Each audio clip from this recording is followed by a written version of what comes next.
성특송 감사드립니다. 우리 지난 주간에 참 행복한 시간이었습니다. 야외 예배를 드리면서 여러분의 표정들이 정말 행복했고 또 주님께서 주시는 그 자연이 얼마나 풍성한가 많이 느꼈던 그런 시간이었습니다. 제가 오늘 찬송도 드렸는데 여러분에게 한번 질문 드려보겠습니다. 여러분 행복하세요? 사람의 가장 큰 주제가 행복이 도대체 무엇냐? 철학자들이 많이 이야기하는 것 가운데 이 목적론적인 이야기를 합니다. 아리스토텔레스도 이 존재에 대해서 말하는데 그 웰빙, 잘 존재하는 것이 행복이다 이렇게 말합니다. 그래서 정말 행복이 무엇일까? 그래도 좀 경험 많은 사람에게 좀 물어보는 게 좋지 않겠습니까? 그래서 호스피스 병동에서 이렇게 생을 마감하시는 분들을 많이 본 분들은 가야 할 길을 아는 분들이 역시 행복하더라 이렇게 말합니다. 근데 제가 좀 뜻밖이었습니다. 여러분 요양보호사는 뭐라고 이야기하는 줄 아십니까? 요양보호사는 좀 민망하지만 괄약근이 튼튼해야 됩니다. 이렇게 말합니다. 무슨 말씀입니까? 내 육체도 내 마음대로 내가 다스리지 못할 때 누군가의 손을 빌어가지고 내가 연병을 할 때 참 불쌍하더라 뭐 그런 뜻 아니겠습니까? 그래서 오늘 우리가 성경 말씀 가운데에서 또 경험이 많은 분이 우리에게 말씀하시는데 이제 생애 120수를 다 마치시고 가나안 땅을 바라보고 이스라엘 12지파를 축복하신 이 모세가 그 백성들에게 이야기합니다. 행복은 이런 거야 이렇게 말씀하시는데 그 두 가지로 이런 말씀을 올리면 행복이라고 하는 것은 바라크의 행복이 있고 아쉐르의 행복이 있다 이렇게 말씀합니다. 이 바라크의 행복이라고 하는 것이 쉽게 말씀을 드리면 현세적입니다. 눈에 보이는 겁니다. 그러니까 우리의 울타리의 복 이렇게도 말씀을 올릴 수가 있습니다. 또 이 아쉐르의 복이 있다라고 하는데 그 아쉐르의 복은 육체적으로 나타나는 것보다도 그 어떤 관계성 가운데에서 우리 마음 가운데 그 기쁨 가운데 교제 가운데 나타나는 그 복이다 이렇게 말씀하십니다. 그래서 오늘 모세가 말씀하고 있는 먼저 이 바라크의 복, 이 울타리의 복이라고 하는 것은 무엇일까? 우리가 27절을 보시게 되면 영원하신 하나님이 내 처소가 되시니 하나님께서 우리의 처소가 되신다. 울타리가 되신다. 하나님께서 이스라엘을 부르셨습니다. 그래서 40년 동안 지금 광야 생활을 하고 있는데 아침에 이스라엘 백성들이 눈을 뜨면 무슨 생각을 하겠습니까? 오늘은 무엇을 먹고 살까? 아무리 둘러봐도 사막의 그 간조한 땅이고 농산물이라고 하는 것은 아무것도 발견할 수 없는 이 땅 가운데에서 오늘은 우리가 먹을 수 있을까? 그런데 하나님께서 만나를 주셔서 그들의 일상 가운데서 늘 공급해 주셨습니다. 오늘 또 저 길을 걸어가야 되는데 저 길을 걸어가는데 길도 없는 곳을 우리가 어떻게 걸어갈 수 있을까? 뜨거운 햇볕이 내리고 차가운 밤 이슬이 있는 이 시간들을 우리는 어떻게 견뎌낼 수 있을까? 그때 주님께서 구름 기둥을 허락하시고 불 기둥을 허락해 주십니다. 내 신발이 마르지 않도록 의복이 상하지 않도록 주님께서 그들의 40년 길을 지켜주셨다라는 말씀입니다. 그래서 그 주님께서 주신 그 언약 신실하신 우리 하나님 바라크의 하나님이십니다 라고 고백합니다. 여러분 이 바라크의 복이라고 하는 것이 창세기 1장 26절에 나오는 생육하고 번성하라 이때의 복을 말씀하고 있습니다. 그래서 그 생육하고 번성하는 복을 인간이 죄로 인하여서 잃어버렸습니다. 하나님께서 다시 회복시켜 주시기 위하여서 아브라함을 부르셨고 그 아브라함의 후손이었던 이스라엘 백성들을 애굽에서 출애굽하여서 이제 새로운 땅 가나안으로 가게 하시는 그 여정 앞에 서 있습니다. 하나님께서는 그들의 영적인 회복을 위해서 무엇을 허락해 주셨습니까? 하나님께서 그들에게 제사를 허락해 주셨습니다.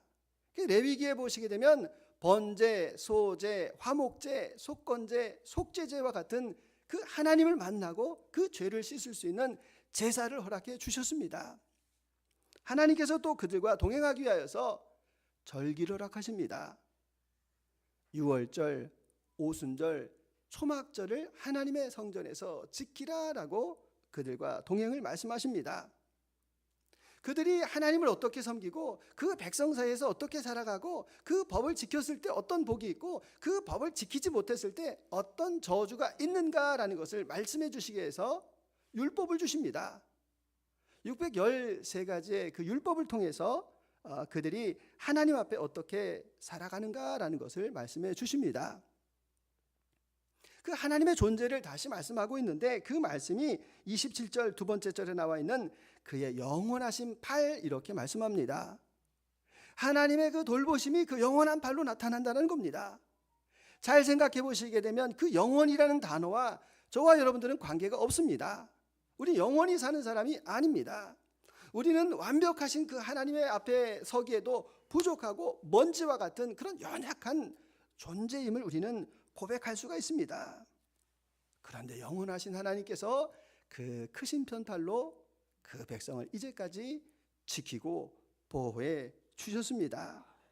그분의 그 성실하심을 알 수 있는 것이 구약에서 말씀하신 대로 그 죄를 씻기 위하여서 동물의 피가 필요하다라는 것을 말씀하시고 신약에서 그의 독생성자 예수님을 통하여서 예수님의 십자가와 부활을 통해서 저와 여러분들을 구원해 주셨습니다. 그래서 구원하신 그 이유가 있지 않습니까? 구원하신 그 이유는 우리가 하나님과 함께 살기 위하여서 우리가 허락하신 이웃과 함께 공동체를 이루기 위하여서 그와 같은 은혜를 부어주셨습니다. 그 하나님께서 저와 여러분들을 어떻게 주목하고 계실까? 며칠 전에 저희 아내가 재미있게 뭘 이렇게 봅니다. 그래서 재미있게 보길래 뭐 보는 거냐고 물어보니까 인간극장을 봅니다. 무슨 극장인가 하면 20살 부모가 되다. 혹시 보신 분 계십니까? 20살짜리 노완준이라는 청년의 이야기인데 이 청년이 보육원 출신입니다. 부모가 다 사별한 것이 아니고 아버지하고 어머니가 이혼을 하고 아버지와 남동생하고 같이 살았는데 도저히 자기가 중학교 때 살 수가 없어서 자발적으로 보육원에 들어갔습니다. 그리고 19살 때 자기의 초등학교 동창이었던 여자친구하고 아이를 갖게 되고 그리고 이제 20살이 됐습니다. 그래서 이제 처갓집을 갔는데 처갓집을 가가지고 궁금한 게 있습니다. 이 노한준이라는 청년이 아니 도대체 우리 장모님은 어떻게 그 한 푼도 없는 나에게 이렇게 딸을 주실 수 있을까 이렇게 생각이 들어가지고 장모님한테 물어보는 겁니다. 장모님 어떻게 저 같은 사람에게 이렇게 딸을 주실 수 있습니까? 그거는 내가 자네를 봤을 때 성실해서야. 성실하기 때문에 우리 딸 밥 안 굶기겠다 이런 생각이 들어서 내가 허락했어 라고 이렇게 이야기합니다.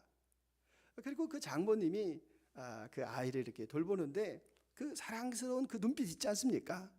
그 눈빛을 보면서 하나님께서 저와 여러분들을 이렇게 바라보고 계시겠다. 어쩌면 우리가 철이 없을 수도 있지 않습니까? 모자랄 수도 있지 않습니까? 근데 그 부모의 마음으로 바라보고 계시는 그 하나님의 그 눈빛이 느껴졌습니다.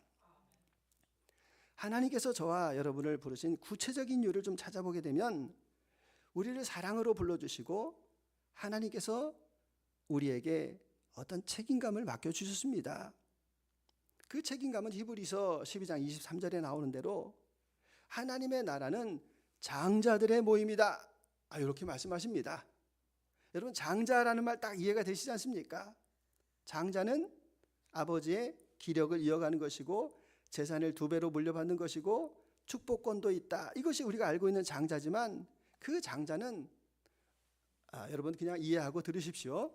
뭐 그렇지 않지만 철없는 차남 또 그리고 어리광을 피우는 그 막내 그 다 껴안고 집안을 일으켜 세우는 사람이 바로 그 장자 아니겠습니까? 그래서 그 장자의 모임으로 하나님의 나라를 세워가는데 저와 여러분들에게 그런 책임성을 부여해 주셨다는 겁니다.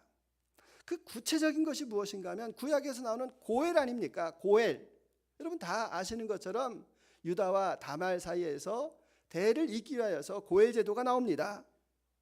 또 이 보아스와 롯의 이야기 가운데에서 이 땅을 잃어버린 사람에게 내 재산을 투자해 가지고 그 땅을 다시 찾게 해서 그 사람을 공동체로 회복시켜주는 사람, 그 일을 위해서 저와 여러분들을 불러주셨다라는 사실입니다. 그래서 우리는 그 예수님께서 우리에게 고엘이 되셔서 우리가 죄로 인하여서 죽을 수밖에 없었는데 예수님께서 우리를 회복시켜 주셨고 하나님의 자녀가 되게 하신 그 고엘의 은혜 가운데 살아가는 사람입니다. 그 우리가 마땅히 또한 누군가의 고엘이 되어야 되지 않겠습니까? 우리가 늘 일상 가운데 만나는 사람은 친절하고 다정한 사람도 있지만 무례하고 성가시게 구는 사람도 사실은 있습니다. 그 사람이 멀리 있으면 좋겠는데 가장 가까운 가족 가운데서도 나를 힘들게 하고 괴롭히는 사람이 있다라는 사실입니다. 그럴 때 우리 어떻게 하겠습니까? 그 사람을 품고 그 사람과 함께 하나님께서 허락하신 그 공동체 울타리를 만들어가는 것이 바로 바라크의 복이다라는 사실입니다. 철이 없는 사람이 있습니다. 의식이 낮은 사람이 있습니다. 이 사람들의 특징이 뭡니까? 싸움에 붙었다라고 하면은 합의가 안 됩니다. 너 죽고 나 죽자, 그냥 확 같이 망하자, 뭐 이런 사람들 여러분 종종 보실 수도 있습니다. 그럼에도 불구하고 우리는 장자 아닙니까? 그 공동체를 허물 수는 없습니다. 내가 내 공동체를 지켜가야 될 책임감이 우리에게 있다라는 사실입니다. 가정 안에만 있는 것이 아니라 직장에서도 얌체 동료들 있지 않습니까? 그 공적을 자기가 다 한 것처럼 가로채는 그러한 그 기분 나쁜 동료가 저의 여러분의 직장 안에도 있을 수 있다라는 겁니다. 또 힘없는 사람을 괴롭히고 있는 그 집단성 가운데 내가 속하여 있을 수도 있습니다. 그때에 우리가 무엇이 필요한 겁니까? 우리가 품을 수 있는 그런 더 넓은 울타리가 되어주는 것이 하나님의 뜻입니다. 오늘 제가 조금 말씀드리기 좀 어렵긴 하지만 여러분이 이해하시고 들어주시면 참 좋겠습니다. 정치적인 이야기이기 때문에 조금 저도 불편하긴 하지만 오늘 우리 시대를 보게 되면 이 지도자의 순환 시대 아닙니까? 이 월드컵에서 40년 만에 못 올라갔습니다. K-팝을 이끌고 있는 그 뉴진스의 그 소속사에 이렇게 분쟁이 일어났습니다. 또 이 의사들의 그 파업으로 인해서 환자들이 지금 고통을 당하고 있습니다. 이게 무엇을 우리에게 말씀하고 있는 겁니까? 우리가 정말 지도자의 복이 필요하다, 이것을 말씀하고 있습니다. 근데 우리는 이성이 바릅니까? 그렇지 않습니다. 집단적으로 감정 투표를 하는 경우가 얼마나 많습니까? 저는 우리 정치를 보면서 참 의아했던 게, 아니 똑똑한 사람도 많고 저 사람 뽑으면 참 좋겠다라고 생각하는데 그런 사람이 안 뽑힙니다. 어떤 사람이 뽑힙니까? 깡패 같은 지도자가 이렇게 뽑힙니다. 그래서 그 이유가 뭔가 가만히 생각해 보니까 똑똑하고 훌륭한 사람보다도 내가 저 집단을 이기고 싶은데 우리의 집단성이 아주 그 폭력성으로 더 강한 사람, 그래서 저 집단을 이겨줄 수 있는 사람, 그런 사람을 뽑으려고 하는 그런 투표 경향이 농후하다라는 것을 발견했습니다. 여러분, 외람되지만 우리나라가 국민의힘 나라입니까? 우리나라가 더불어민주당의 나라입니까? 우리나라는 대한민국입니다. 대한민국이기 때문에 하나님께서 특별하게 우리를 선택하셔서 이 땅을 통하여서, 이 민족을 통하여서 일하시고자 하는 것이 있습니다. 여러분, 지혜로웠으면 좋겠습니다. 자유당 시절에 고무신 투표가 있었습니다. 여러분, 고무신 주면 받으면 됩니다. 그런데 내 소중한 한 표를 그 사적인 감정에서 찍어서야 되겠습니까? 여러분, 나하고 친한 사람이 장로가 되는 거 좋습니다. 그러나 그 사람이 지도자를 힘들게 하고 교회를 힘들게 한다라고 하면 그 사람을 찍어서 되겠습니까? 우리에게 필요한 은혜가 있습니다. 그 지혜가 우리에게 필요하다. 예수님께서 이 땅에 오시면 예수님께서 목회사역 잘 하시겠는가? 전 우리나라 오면 잘 하시기 힘들겠다 생각이 듭니다. 제일 먼저 물어볼 거 아닙니까? 예수님, 좌파세요? 우파세요? 좌파네? 예수님 말씀 안 들으려고 할 것 같습니다. 예수님께서 우리에게 하시는 말씀이 뭡니까? 너희 가운데 으뜸이 되고자 하는 자는 입신양면으로 으뜸이 되지 말라는 겁니다. 내 이름을, 내가 몸을 세워가지고 내 이름을 이 세상 가운데 알리리라고 하는 그런 지도자가 되지 말라는 겁니다. 그 지도자는 섬기는 지도자가 되라고 주님께서 우리에게 말씀해 주셨습니다. 그래서 주님께서 우리에게 하신 말씀 가운데에서 우리가 유혹을 쫓는 옛사람을 따라서야 되겠습니까? 그 옛사람의 가장 대표적인 것이 갈라디아서 5장 20절에 나오는 당 짓는 것입니다. 나의 친소관계를 따라서 이해관계를 통하여서 당을 짓고 그리고 타인을 배척하고 그 약한 타인에게 폭력성을 지배하는 그런 당에서 우리가 벗어나야 된다라는 말입니다. 왜 도대체 이런 일이 벌어질까?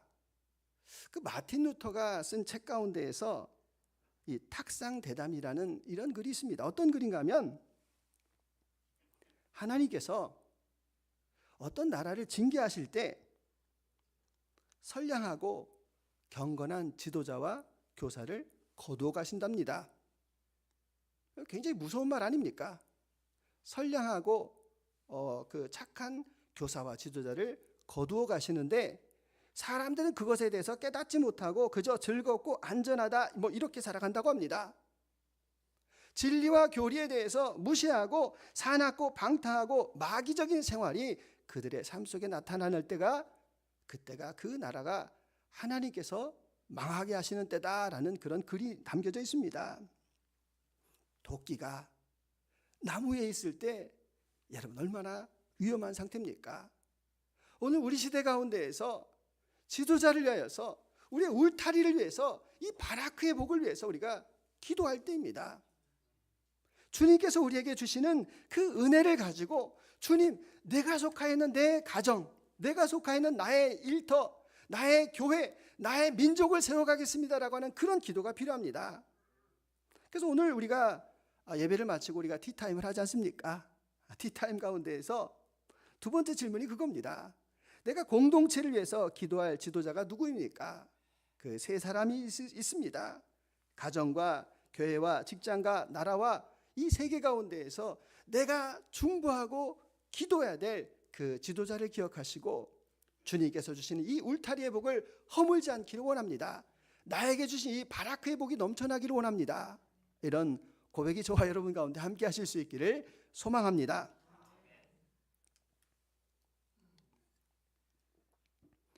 두 번째가 교제와 누림의 복, 아쉐르의 복입니다. 29절을 한번 보시면 이스라엘이여 너는 행복한 사람이로다.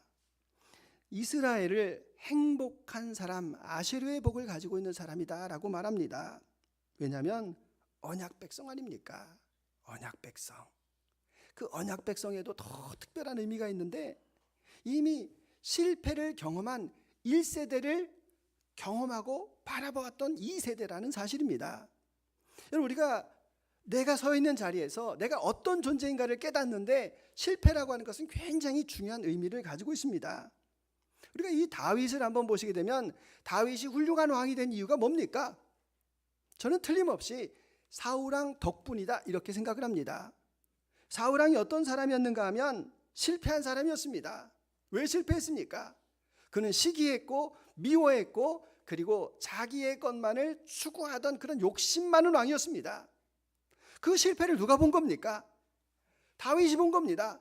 아니 본 게 아니라 사실 다 한 거지 않습니까? 10년 동안 얼마나 숱하게 그가 당했습니까? 그런데 그는 그 실패를 실패로 받아들이지 않았습니다. 이게 중요합니다. 그는 그 실패를 통하여서 자기 자신을 바라보았고 하나님께서 나에게 원하시는 그 왕의 상이 무엇인지를 깨달았다라는 겁니다. 여러분도 틀림없이 실패한 자리가 있을 수 있습니다. 나를 괴롭히고 있는 사람이 있고 나를 힘들게 하고 있는 사람이 있고 정말 내 마음 가운데 상하게 하는 그 사람이 있는데 그게 바로 실패의 자리입니다. 그 자리에서 사울왕 되겠습니까? 똑같이 칼 들고 똑같이 욕하고 똑같이 원망하고 여러분 그러면 그리스도인 아닙니다. 그 실패의 자리에서 하나님께서 나에게 무엇을 말씀하시는가라는 것을 깨닫는 것입니다. 우린 하나님의 형상과 모양 아닙니까? 저와 여러분은 하나님의 형상과 모양입니다. 그것은 바로 하나님을 닮는 것이고 그 모양이라고 하는 것은 닮아서 표현하는 겁니다. 여러분 잘 보시면 여기 이렇게 전구가 있는데 이게 뭡니까? 형상이 뭡니까? 전기입니다.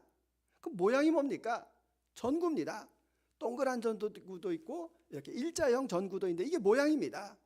그러니까 하나님의 형상이 저와 여러분에게 담겨져 있는데 그 하나님의 형상을 우리가 표현해야 되지 않습니까? 그게 나타나는 그 모양이고 우리의 삶의 모습임을 우리에게 말씀하십니다.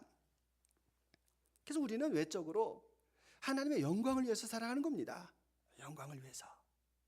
우리 내면은 하나님과의 교제, 동행, 하나님으로 즐거워하는 것, 그리고 그 하나님이 나의 임마누엘이십니다. 임마누엘 하나님이십니다. 나와 함께 하신 하나님이다라는 것을 믿음으로 고백하며 살아가는 겁니다. 그래서 이 아쉐르라고 하는 것은 하나님을 만난 사람이 느끼는 그 영적인 감동과 교제, 그 기쁨을 바로 이 아쉐르라고 이렇게 이야기합니다. 시편 1편 1절과 2절에 복 있는 사람은 이렇게 이야기할 때 아쉐르입니다. 이게 이 헬라어로는 마카리오스라는 단어를 쓰고 있는데 심령이 가난한 자는 복이 있다니 이때도 이 똑같은 복이 쓰여집니다. 그래서 이 아쉐르의 복이 있는 사람은 어떻습니까? 죄인의 길에 서지 아니하고 오만한 자의 자리에 앉지 아니하고 우리가 다 암송하고 있는 그런 구절 아닙니까? 그러니까 내 마음이 그 악한 꾀를 꾀하는 사람 곁에 가지 않겠습니다. 내 마음입니다. 또 내 선행이 죄의 길에 가지 않겠습니다. 내가 앉은 자리가 오만한 사람과 내가 자리를 같이 하지 않겠습니다라고 여러분 나 스스로를 제어하고 그리고 스스로를 말씀에 사로잡히도록 관리할 때 율법으로 인하여서 주야로 묵상하고 즐거워할 수 있다라는 사실입니다.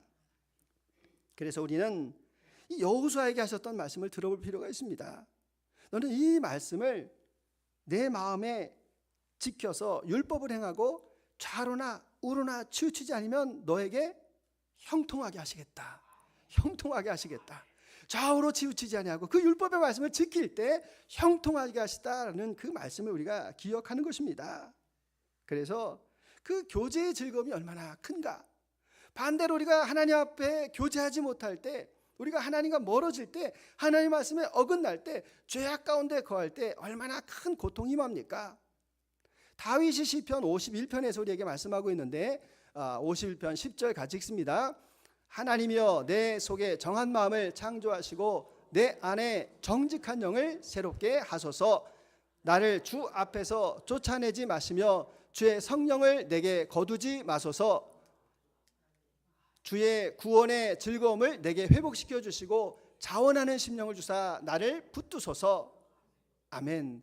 주님의 성령이 있을 때 내 안에 그 구원의 즐거움을 내가 누리게 되었습니다.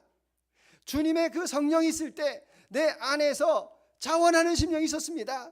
자원한다라는 말은 내가 하나님을 향하여서 어떤 일을 하는데 그게 기쁩니다. 또 합니다. 그런데도 기쁩니다. 더 드리고 또 드려도 부족하다라고 느끼는 그 자원하는 심령이 사라졌다라는 말입니다. 그래서 그 자원하는 심령, 구원의 즐거움을 회복시켜달라고 간절하게 지금 기도하고 있습니다. 우리는 독립으로 살아가는 존재가 아닙니다. 하나님께로부터 절대로 독립할 수가 없습니다. 햇볕이 식물이 햇볕 없이 살 수 없는 것처럼 우리는 하나님과의 그 교제 가운데에서 그분으로 인하여서 영원토록 즐거워하는 그런 존재로 창조가 되어졌습니다. 그래서 우리는 하나님과 연합하고 하나님과의 교제를 즐거워하는 겁니다. 콩을 심은 농부 한번 보셨습니까? 콩을 심었습니다. 콩이 며칠이 지나서 이렇게 싹이 나는데 아무도 모릅니다. 누구는 합니까? 농부는 합니다. 지나가는 사람이 언제 이제 이 콩 싹이 나는지 아는가 하면 이파리가 날 때 사람들이 압니다. 그리고 열매가 맺혔을 때 저 농부가 참 수고했구나라는 것을 압니다. 여러분 그 농부에게 있어서 이 열매라고 하는 건 뭡니까? 그의 땀이기도 하고 그의 즐거움이기도 하고 그의 양식이 되는 것이 바로 이 열매입니다. 주님께서 나는 농부요 너희는 포도나무라. 그가 내 안에 내가 그 안에 거하면 많은 열매를 맺나니 너희가 나를 떠나서는 아무것도 할 수 없습니다 라고 우리에게 선포하고 계십니다. 그래서 우리는 그 농부의 영광과 같이 하나님과의 그 교제를 즐거워하는 것입니다.